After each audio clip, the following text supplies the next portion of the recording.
Groet julle in die naam van God wat die pad van alle paaie is. Groet in die naam van Jesus wat die enigste pad is. Groet julle in die naam van die Gees van God. Die Gees van God wat ons padkaart is na die Vaderhuis. Op die Jesuspad na die Vaderhuis. Op pad na die Vaderhuis. Ek weet nie vir julle nie, maar vir my begin gebed. En miskien omdat ek so alleen bly, het ek baie tyd om met die Here te spandeer.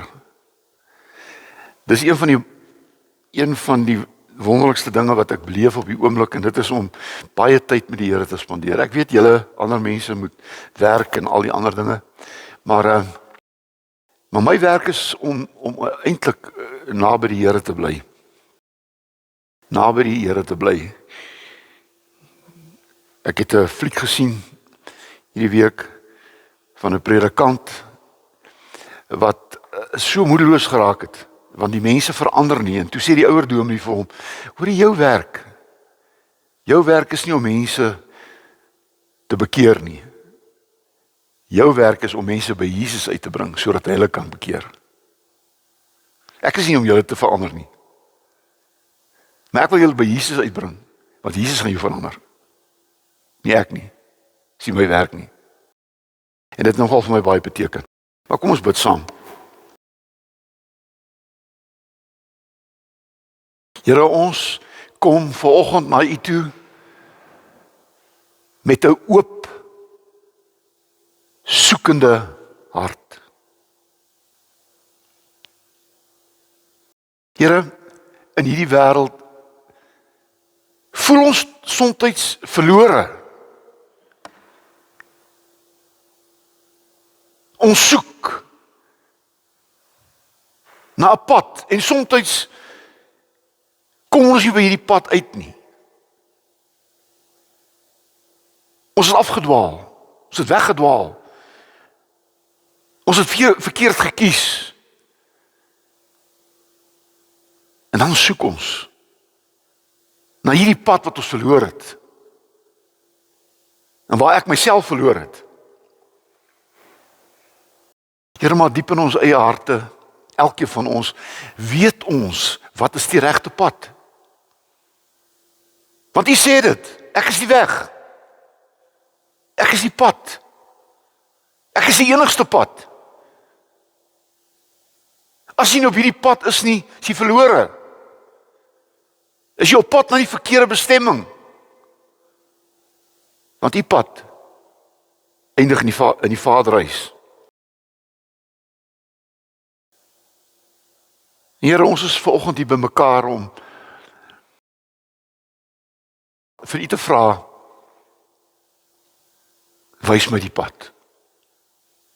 Wys my U pad deur U woord.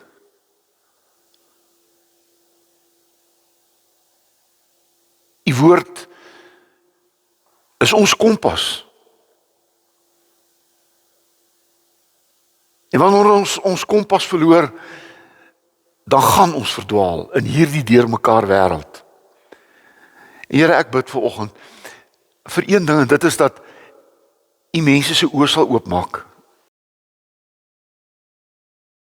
Hulle sal oë sal oopmaak en eerlik sal wees om te kyk op watter pad is hulle. O Here, want daar's baie mense wat dink hulle is op die regte pad, maar hulle is nie daar nie. Here, nou ons het geleer in ons lewe dat 'n mens net rondom jou moet kyk. Saam met watter mense loop jy? En dan weet jy op watter pad is jy.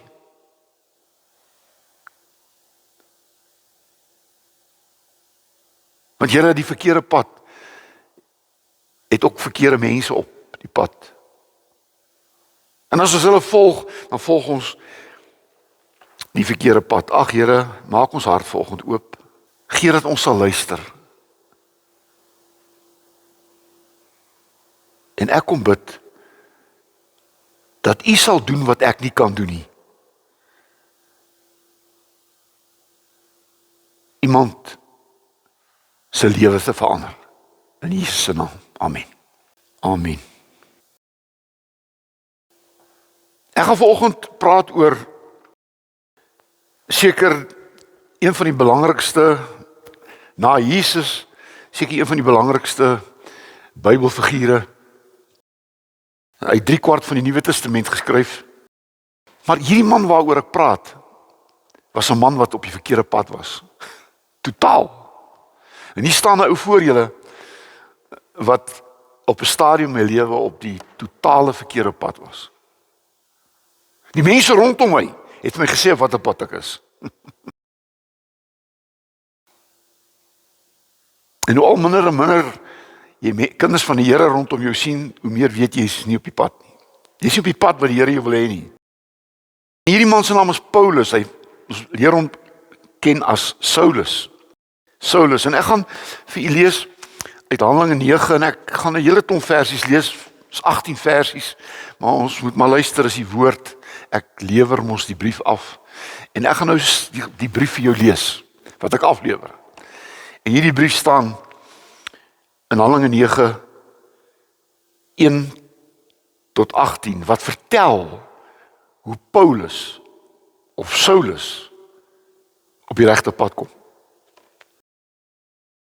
Intussen het Saulus, hoor mooi die woord, 'n besetene voortgegaan om die volgelinge van die Here, vertaling sê, die mense wat die weg volg, van die Here met die dood te dreig. Hy het na die hoofpriester toe gegaan en van hom bekendstellingsbriewe aan die sinagoge in Damaskus gevra. Sy doel was om al die aanhangers van die leer van die Here, die weg, wat hy daar kry, mans sowel as vrouens, gevange te neem en na Jerusalem toe te bring. Hy het die Christene gehaat met 'n passie. Toe hy op reis naby Damaskus kom, het daar skielik 'n lig uit die hemel op hom gestraal.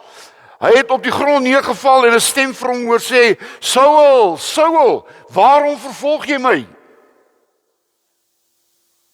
Paulus kom, en onthou, hy was nie 'n dronkaard nie. Hy was 'n dominee van sy tyd. Hy was 'n fariseer, hy was 'n wetgeleerde. Maar hy haat die Christene. En hierdie Paulus, wat behoort te sê, hy ken die Here, hy sê so, wie is u Here? Vra hy toe. En Jesus antwoord, ek is Jesus, antwoord hy. Dit is vir my wat jy vervolg. Maar staan op en gaan na die stad toe. Daar sal vir jou gesê word wat jy moet doen. Hier staan eintlik, daar sal vir jou gesê word wat 'n pad jy moet volg. Die mense wat saam met hom op die pad was, het sprakeloos gestaan. Hulle het die stem gehoor, maar niemand gesien nie. Toe Saulus van die grond af opstaan en sy oë oopmaak, kon hy nie sien nie. Hulle het sy hand gevat en hom na Damaskus toe gelei. 3 dae lank kon hy nie sien nie en hy het niks geëet en gedrink nie. In Damaskus was daar 'n sekere volgeling van Jesus met die naam Ananias. Die Here het hom in 'n gesig geroep, Ananias. Hier is ek, Here, het geantwoord. En die Here gee hom 'n opdrag wat hy nie van hou nie. Hy sê, en die Here sê vir hom, gaan dadelik na die Reguitstraat toe. Dis waar Paulus op die oomblik was, aan Ananias se huis. Die Reguitstraat, is my so mooi, die Reguitstraat. Nie 'n krompstraat nie, die Reguitstraat. Want dis die straat wat hy uiteindelik moes gekies het. Gaan na die Reguitstraat toe en vra by Judas se huis na die man van Tarsus met die naam Saulus. Hy's besig om te bid. Hy's besig om te bid. En hy het in 'n gesig 'n man met die naam Ananias gesien ingekom wat hom die hande oplê sodat hy weer kan sien. Maar Ananias sê, Here, ek het al by baie mense van hierdie man gehoor en van al die kwaad wat hy die mense wat in u glo in Jerusalem aangedoen het. En nou is hy hier met volmag van die priesterhoofde om almal gevange te neem wat u naam aanroep, wat op u pad is. Toe sê die Here vir hom, gaan daarheen, want ek het hom gekies as my werktuig om my naam uit te dra onder die heidene nasies en hulle konings en ook onder Israel. Ek self sal vir hom wys hoeveel hy vir my naam moet lei. Ananias het toe gegaan en in daardie huis gekom. Hy het Saulus die hande opgelê en gesê, Saul, hoor nou wat sê vir hom. Saul, broer. Saul word nou 'n broer. Die Here Jesus het aan jou verskyn, het toe jy op die pad hierheen was, het my na jou toe gestuur, sodat jy weer kan sien. En met die Heilige Gees vervul kan word. Onmiddellik het daar iets so skille van Saulus se oë afgeval, en kon hy weer sien, toe het hy opgestaan en hy's gedoop. En hy het geëet en sy kragte herwin. Toe ek in die Kaap was, moes ek nou gebruik maak van hierdie sogenaamde Ubers. Want ek het nie 'n kar gehad daar nie, en af in die lughawe af moes ek, daar waar my kinders kuier, moes ek nou so 'n Uber bestel. Dit is nogal 'n hele gedoente, ek weet nie of julle al een gery het nie. Daar's nou 'n Afrikaanse groep. So as julle nou weer so 'n kar soek, moenie 'n Uber soek nie. Die Afrikaanse kar wat jy kan huur, se naam is Waarnatoe. En Waarnatoe. Nou, hier gaan dit oor Waarnatoe. Waarnatoe. Jy sien, daar kom, hoor mooi, daar kom 'n dag in jou lewe waar Jesus op jou pad kom. Weet jy, in 'n mens se lewe kom daar baie mense op jou pad. Kyk na my. Dink so 'n bietjie van die mense wat op jou pad gekom het. Hulle is of 'n plus of 'n minus. Hulle het jou lewe beter gemaak of slegter, of jy vir hulle. Maar daar kom 'n dag, soos in Paulus se lewe, Saulus, dat Jesus op jou pad kom. Saulus het Jesus, en ek gaan hierdie woordjie baie duidelik en onderstreep, persoonlik ontmoet. Hy het van hom gehoor, en hy het hom gehaat vir Jesus. En hy wou almal doodmaak wat Jesus volg. Want jy sien, Saulus was godsdienstig en verlore. Hoor jy wat ek sê? Saulus was godsdienstig, maar verlore. En luister na my. Sonder Jesus is jy verlore. Jy kan jou Bybel lees, jy kan bid, niks verkeerd nie, jy kan kerk toe kom, jy kan doen. Dit gaan nie jou lewe verander nie. Hierdie woord is die kompas wat ons lei na Jesus toe, wat jou lewe verander. Sonder Jesus is jy verlore. Saulus was nie 'n slegte man nie. Hy het gesit aan die voete van Gamaliel. In ons tyd sou hy 'n professor op die universiteit gewees het, in teologie. Hy was 'n teoloog. Ek ken teoloë wat verlore is. Ek ken dominees wat verlore is. Hulle ken die boek, maar hulle ken nie die persoon van die boek nie. Ken jy Jesus, jy sien? Paulus ontmoet vir Jesus op die Damaskuspad. Ek weet nie hoe jy Jesus ontmoet nie. Party mense sê jy moet 'n dag hê, jy moet 'n datum hê. Ek sê nee. Dis 'n dag en 'n datum is goed, maar jy kan liewerste 'n paar dae te veel hê as 'n dag te min. Maar weet jy wat? Maar dit gaan oor 'n plek, dit gaan oor 'n tydperk, dit gaan oor 'n oomblik, dit gaan oor waar jy weet ek het Jesus ontmoet. Daar's 'n voor Jesus lewe en 'n na Jesus lewe. Dis so my lewe. Voor Christus, na Christus. En Paulus het 2 sulke datums gehad. Voor Christus en na Christus. Voor Christus verlore. Godsdienstig verlore. Na Jesus, na Christus gered. Gered. Jy weet, om gered te wees is in 'n sekere sin 'n wonderwerk. Dis 'n wonderwerk wat in 'n mens se lewe gebeur. Jy kan nie leer om tot bekering te kom nie.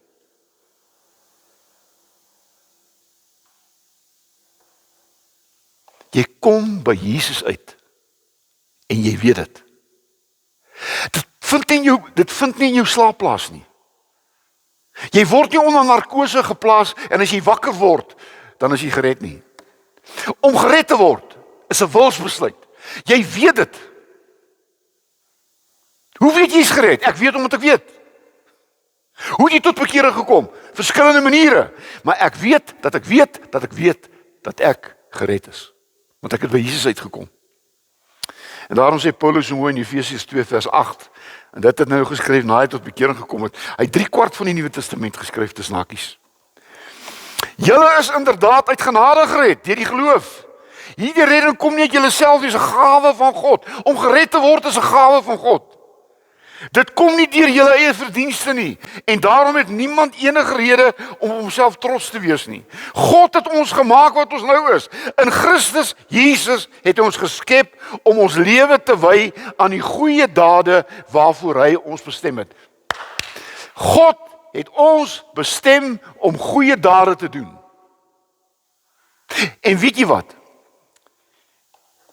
Godness en goodness kom van dieselfde woord af in Engels. Godness, goodness. Ons praat nie van 'n goeie mens in die sin van die wêreldse goed mens nie. 'n Goeie mens is 'n mens wat deur Jesus verander is om nou die wil van God te doen. Dis 'n goeie mens. En Paulus het daarby uitgekom en hy sê, weet jy wat? Dit was 'n wonderwerk van die Here. En daar kan ek nie sê ek roem nie. Ek roem nie daarop dat ek 'n kind van die Here is nie. Is genade. Ek is uit genade gered. Deur die geloof. Hy wat glo in die Here Jesus Christus sal gered word. Hy sal gered word. Is jy nog by my? My preek begin nou. Die verkeerde pad. Ek begin by die verkeerde pad. Want jy sien, voor jy by die regte pad, moet jy weet hoe lyk die verkeerde pad. Die verkeerde pad, dis waar Paulus was. Ek sê maar hy was godsdienstig. Hy het gestudeer aan die voete van Gamaliel, wat daai tyd die godsdienstigste man van sy tyd was. En Paulus het by hom studeer. Maar hy het geglo die wette en die Joodse godsdiens gaan hom red. En toe vind hy uit, maar sy lewe is nie verander nie. Al die ouens rondom wat van die weg is, dis nou Jesus, mense, sy lewe is verander. Hulle lyk anders, hulle praat anders, hulle is anders. Maar Paulus loop met 'n stroewe gesig rond en hy verwyd en hy veroordeel alle mense wat nie soos hy is nie. Wat nie die wet ken nie. Weet jy wat? Dit is baie gevaarlik om godsdienstig te wees. Weet jy hoe gevaarlik is dit? Want jy word ekstremisties. Jy word fanaties. Paulus was fanaties. Daar staan, hy het soos 'n besetene rondgeloop. Beseten. Weet jy wat is die probleem in die godsdienste van die wêreld? Ek gaan nie name noem nie. Alle godsdienste sonder Jesus is fanatiese godsdienste. Hulle maak mense dood in die naam van hulle geloof. Hierdie hele oorlog in die Midde-Ooste is 'n godsdienstoorlog. En almal veg vir Allah of veg vir hulle God. En daarom sal hulle lewens gee. Oukies, die gevaarlikste mens om teen te beklei is 'n fanatiese mens. Hy gee nie om vir sy lewe nie. Hy klim in 'n vliegtuig en hy jaag met daai vliegtuig in 'n skip vas. 'n hele skip ontplof. En hy doen dit in die geloof. Hy glo hy gaan sy oë in die hemel oopmaak. Omdat hy vir God gesterf het. Vir sy God. Sy mensgemaakte God. En ek gaan dit sê, luister na my. Enige godsdiens wat mense die reg gee om ander mense dood te maak, is 'n valse godsdiens. Enige godsdiens wat mense die reg gee om ander mense wat nie soos ek glo, dood te maak, is 'n valse godsdiens. Jesus sê, jy moet mense lief hê. Julle sê 'n oog vir 'n oog en 'n tand vir 'n tand, maar ek sê vir julle moet julle vyande lief hê. Dis nie ek wat so sê nie. Jesus sê so. Die eerste godsdienstoorlog staan in die Bybel. En daar was twee broers, Kain en Abel. Hulle albei bring offerandes. Kain bring sy offerande en Abel, en daar staan in die Here het Abel se offerande aanvaar, want Abel se offerande kom uit sy hart uit. Kain se offer was sy plig. Hy het dit gedoen vir homself. En wie wat? Kain word kwaad vir sy broer. En hy vermoor hom. En daar staan, Genesis 4 vers 10, die Here sê, wat het jy gedoen? Die bloed van jou broer roep van die aarde na my toe. En ek wil dit sê vir hierdie mense wat nou so veg, mekaar doodmaak in die naam van God. Ek het 'n boodskap vir hulle. Die bloed van die mense wat julle doodmaak, skreeu ten hemele. Staan hier. Skreeu ten hemele. Ek sê nie, die mense is reg of verkeerd nie. Ek sê, wat jy doen, is reg of verkeerd. En ek sê dit vir julle, ek sal niemand doodmaak, wat die regering my verplig. Ministers en generaal sit in kantore, en knoppies druk, en stuur jong manne, om te sterf, vir hulle fanatiese idees. Ek sal dit nie doen nie. Saulus staan daar na Handelinge 9:1-2. Intussen het Saulus soos 'n besetene, hier staan woede van moord geblaas, voortgegaan om die volgelinge van Jesus met die dood te dreig. Hy het na die hoëpriester toe gegaan en die res en na die sinagoge toe gegaan en gee my die papiere en ek sal die mense gaan doodmaak wat van die sogenaamde weg is. Oukies, weet jy wat?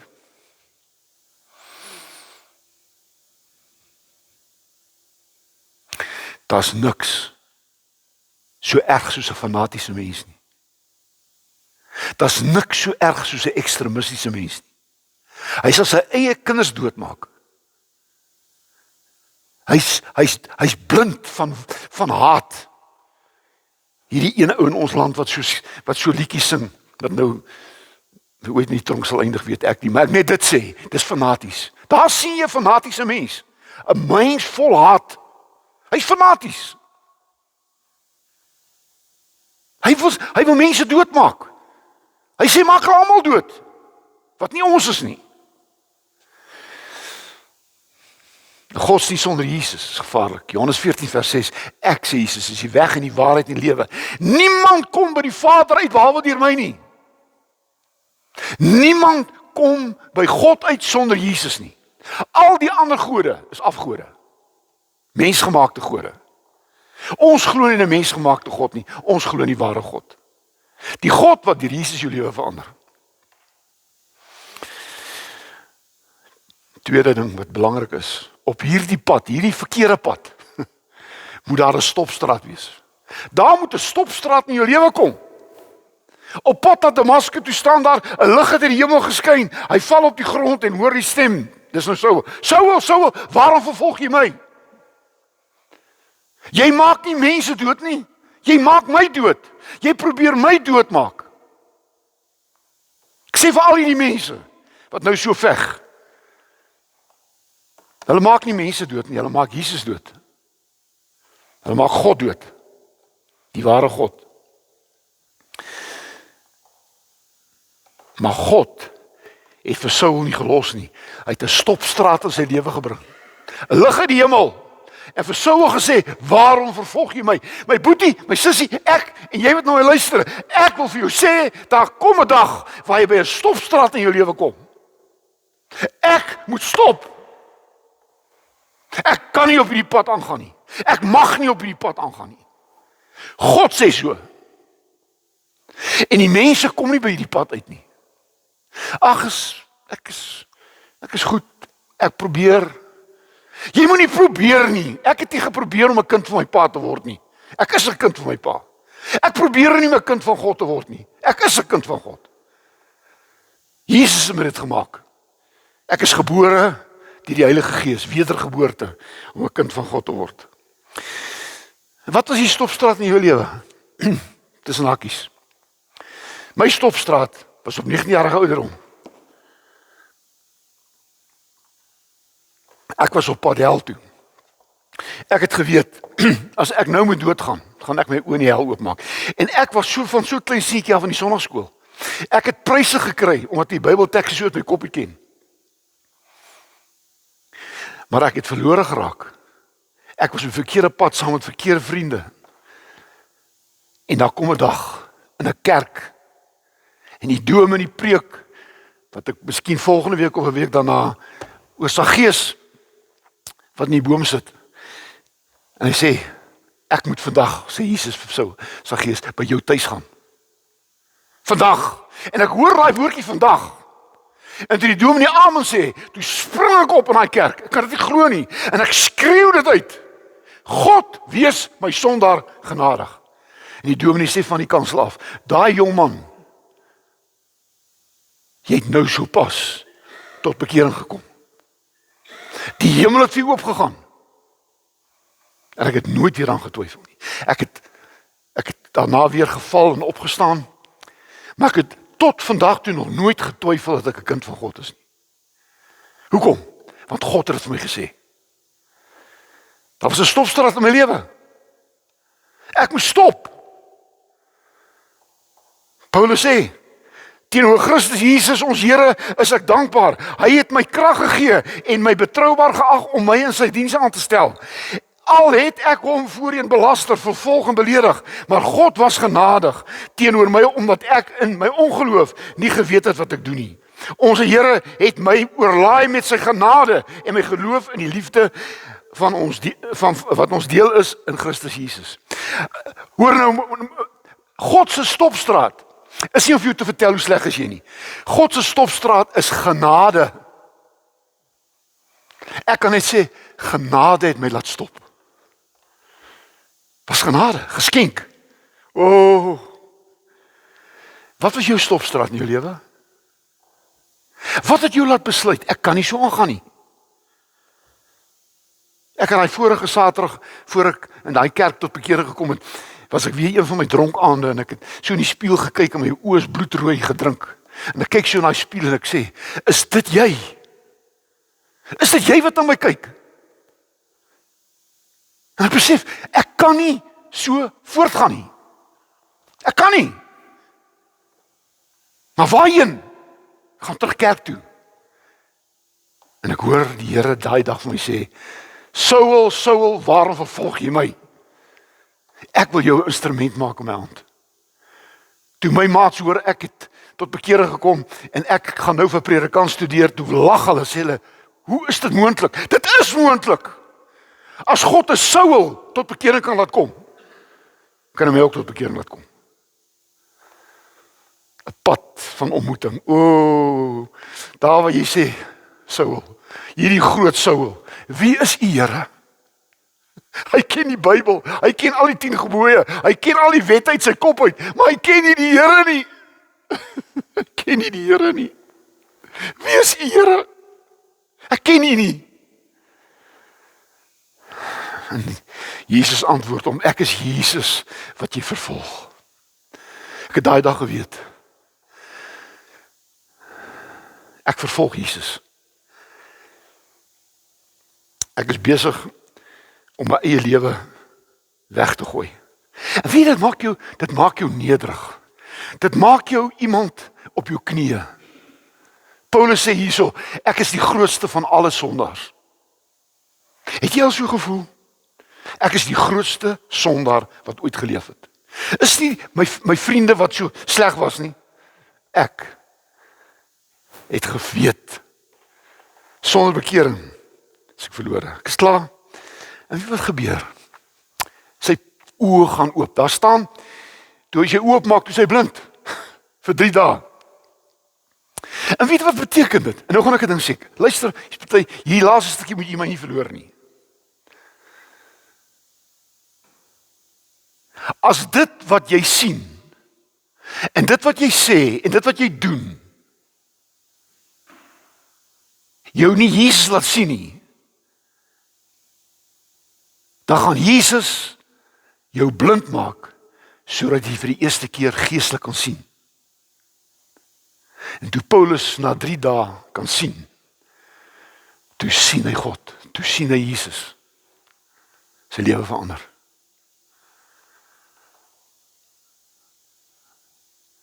Jy sien, Jesus verander jou denke. Hy verander jou pad. Hy verander jou roeping. Hy verander jou wil. Hy verander jou. Jy word nie 'n volmaakte mens nie, natuurlik nie. Maar jy word 'n ander mens. 'n Kind van God is 'n ander mens. Hy's 'n Jesus mens. Nie wat wil ek doen nie. Wat wil U, Here, moet ek doen? Nou kom 'n draaipunt in jou lewe. Nie 90 grade nie. Wêreld, Jesus, 180 grade. The world behind me, the cross before me. Jy moet 180 grade omdraai. En dan is jy op 'n pad van 'n nuwe mens. Dit is so mooi. Handelinge 9 vers 10. En daar staan dit dat Paulus het tot bekering gekom. Hierdie Ananias sê vir hom, luister mooi sê, hy sê, my broer. Weet jy toe ek by my ma so lank voor gebid het, my eie suster het gebid, my eie vrou, want sy is 'n groot vriendin gewees van my suster, het gebid vir my bekering. En wie tot bekering kom? Toe kom hierdie maats van my wat al lank al op die pad is. En hulle druk my vas. En hulle sê vir my, Boetie, jy het teruggekom. Ek word hulle broer. Hier word Paulus 'n broer. Jy sien, 'n kind van God word familie. 'n Nuwe familie. Die Jesus familie. Ons noem mekaar boeties en sissies. Hoor jy wat ek sê? Die wêreld noem jou 'n lekker pel. Dis my ou drinkpel. Hoor jy? Maar ek word 'n boetie van Jesus. En Paulus en Saulus se lewe was nooit weer dieselfde nie. Saulus verander na Paulus. Saulus verander van 'n sondaar na 'n geredde sondaar. En Paulus word verander van 'n vyand in 'n instrument in die hand van God. Dis 'n verandering, weet jy? Hy's 'n nuwe mens. Mag die Here gee dat jy saam met Paulus sal sê, vir my is die lewe Christus en die sterwe wins. Mag die Here God gee dat daar iemand wat nou na my luister, of iemand hier in die kerk vanoggend, ek weet nie, dat hierdie dag miskien jou stopstraat is. Ek gaan stop. Ek gaan nie met die lewe aan nie. Ek gaan ophou om ander mense seer te maak. Ek gaan ophou om ander mense te verkleineer of te verag, of ek gaan ophou. Ek wil 'n boetie wees. Ek wil deel wees van Jesus se gesin. Op 'n dag, daar kom 'n dag waar jy Jesus ontmoet en jy sal nooit weer dieselfde mens wees nie. Amen. Here, baie dankie vir hierdie omkeer van Paulus, hierdie bekering. En Here, ek dankie, daar was so 'n dag, en ek glo hier's baie van wat hier sit, 'n dag of 'n tydperk, of daar was 'n tyd, 'n siekbed, 'n teleurstelling, 'n kind wat dood is, wat 'n stopstraat geword het in my lewe. Wat gesê het, ek kan nie voortgaan nie. Ek kan nie met hierdie lewe aangaan nie. Dankie dat U ons elkeen, soos die verlore seun se pa, toe hy vir sy pa sê, ek is nie meer werd om U kind genoem te word nie, toe sê die pa, jy's my kind. Jy het teruggekom. Jy was verlore, maar jy is gevind. In Jesus se naam. Amen. Prys sy naam. Prys sy naam. God seën jou op die Jesuspad, die pad op pad Vaderhuis toe. Amen.